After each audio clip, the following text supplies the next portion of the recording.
With the rise of the alternative media, their stranglehold on information has begun to slip. On the outskirts of the national capital today, black limousines with darkened windows converged on a hotel where private security guards imposed ironclad control. The limos carried royalty, political power brokers, and industrial titans to a secret meeting that will last all weekend. It's known as the Bilderberg Group. Could their objective be world domination? Every 4 years, Bilderberg meets in North America, and in June of 2006, we decided to travel to Ottawa, the capital of Canada. The site of Bilderberg.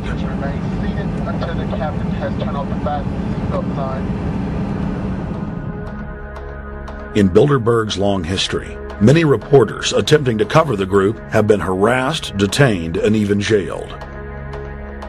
I jokingly reassured my cameramen that the horror stories we'd read about were probably exaggerated. I was wrong. We know reporters get detained at airports. People aren't let in. We know people get sent to the jailhouse for 3 or 4 hours. It happens every time. Well, it happened to Alex Jones this time. They admitted Bilderberg that they've had pressure put on them by the government to heighten security, and that's why all this happened. Yes, I was told that by 2 separate people.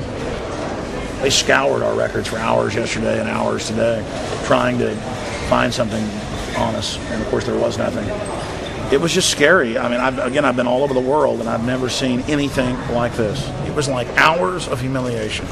And they said, "What are you here for?" And I said, "Well, I'm here to, cover the media, covering a political event. I hope to talk to some members of Parliament." I was answering all the questions. It was clear I wasn't a threat. It was clear I didn't have any criminal record. It was clear I was press. It was clear I was coming to interview people. They were going to deny me. They told me earlier that I was probably going to be denied, and then you guys showed up, and everything changed. So what's your plan now? My plan is to go out and try to interview Jim Tucker, try to go down to the Bilderberg Group and maybe catch some of them still arriving, and try to still make a documentary.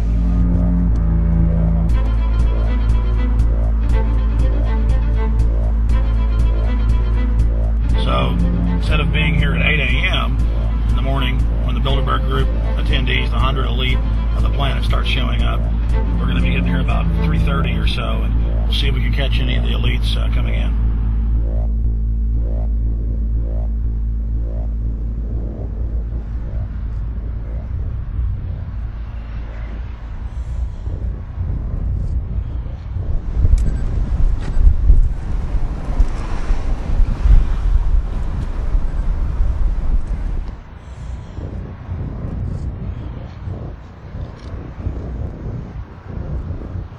What do you think's on the agenda for this edition of the Bilderberg Society's annual meeting? They're debating the attack on Iran. They're talking about how to take out Hugo Chavez. They're talking about how to get their American Union in that destroys Canadian, U.S., and Mexican sovereignty.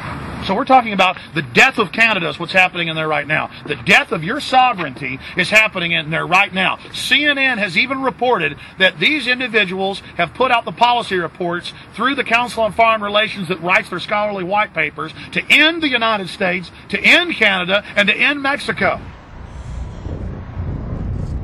About 10 have come in. They've been coming in slowly in typically big black cars with what appears to be bulletproof glass, and we've got a few pictures of some of the people. We're being kept well back from the building by an awful lot of security people, but there'll be more security as this thing develops. Again, just a reminder to stay off the front, okay? I am. This is the line. We checked with the city. Thank you. Yeah. Okay. The ex-president of Ireland? Maybe? Okay, Danny will know. I came here from upstate New York. I booked a room way in advance. When I checked in at 10 o'clock at night, they told me I had to be out at 8:30 in the morning. And so, of course, I complied to what they wanted. I wasn't happy about it because I had been tired. I drove quite a long way. Then I went down to have something to eat. And I just saw a bunch of security here, and I was wondering what was going on, and I asked questions, and they said that they were having a wedding or they were having some sort of reception.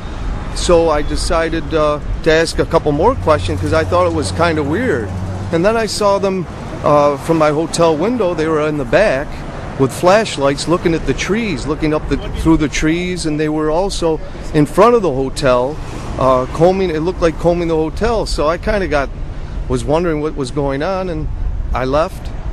I got up this morning.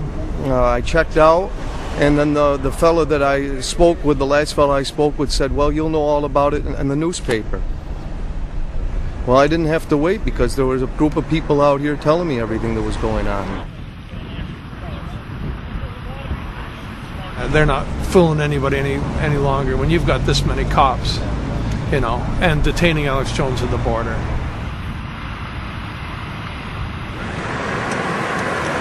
Get them on both sides. Yeah, you crook. Yeah, you're going to go to jail like Ken Lay. Oh, yeah, there's one right there. Hi. Hey, we're not your property. We're not your slaves. We're going to defeat the New World Order. The New World Order is going to be defeated. You realize that? I'm glad you do. Always does throughout history.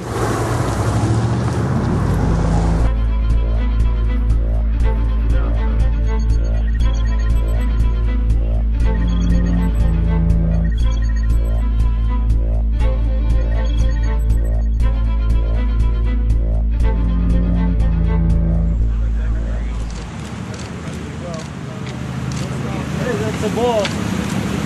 Boss is leaving.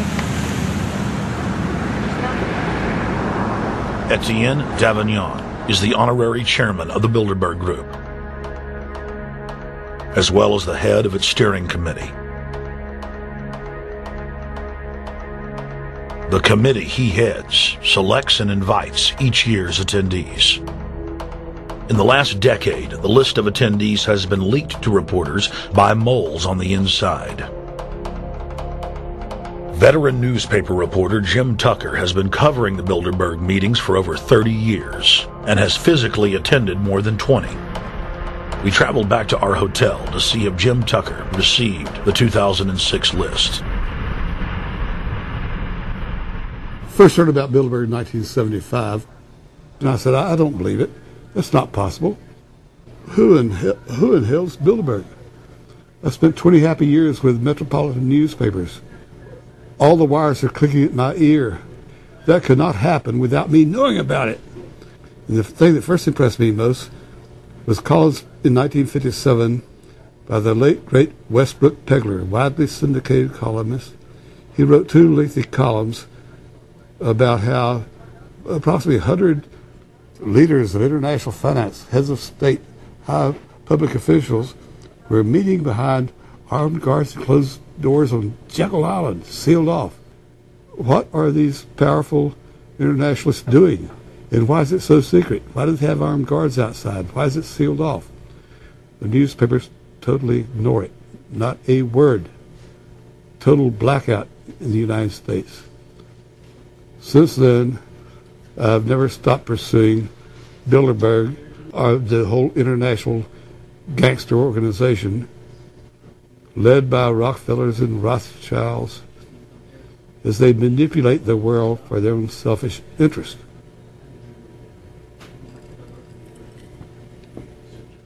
Jim, you've been waiting on the list. You normally get it on the first day.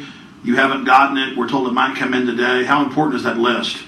It's absolutely essential, although identifying people outside, as we always do, is important too, to find out who is not on their own list. In recent years, someone from Europe has sent a machine copy with a letterhead and so forth without identifying himself. So far, I haven't heard from him.